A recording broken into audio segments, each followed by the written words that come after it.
Iowa lawmakers have signed off on a bill that would put new restrictions on pipeline companies that want to use eminent domain for their projects. The Summit Pipeline project running through Iowa and neighboring states is at the center of the situation. Our Bo Bowman joins us live outside the state capitol this evening. And Bo, this bill could have an impact on that project, right? Oh yeah, Jody, Laura, some landowners have been pushing this legislation for years, and if it's signed by Governor Ken Reynolds, it would put a lot of new requirements on companies like Summit. 4 years.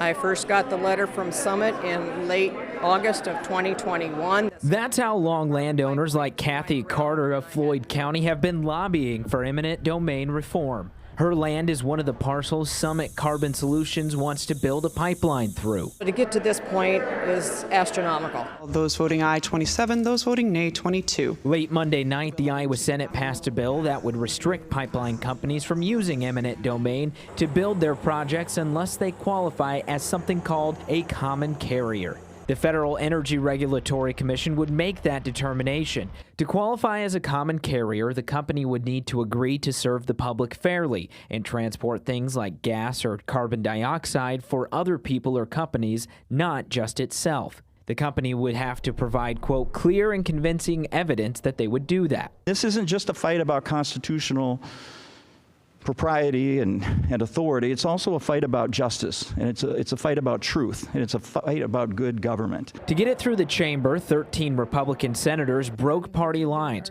holding out on passing a budget until this eminent domain bill was brought to the Senate floor. Those lawmakers joined 14 Democrats to send it to the governor's desk. I don't think that you should be using eminent domain for private gain.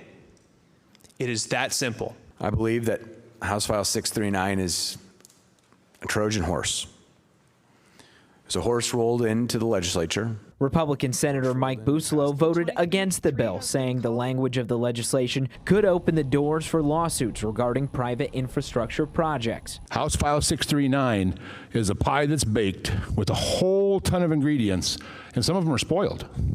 And I don't think we want the Iowa residents to eat that pie. Landowners from all over the state have been lobbying for this kind of legislation for years and feel as if Monday night was a big win for property rights. It kind of feels like the tide has turned a little, and maybe there's a more level playing field between the company and the landowners.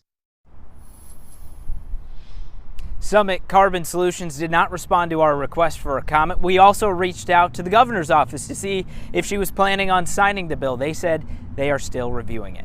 We're live in Des Moines. Bo Bowman, KCCI 8 News, Iowa's news leader.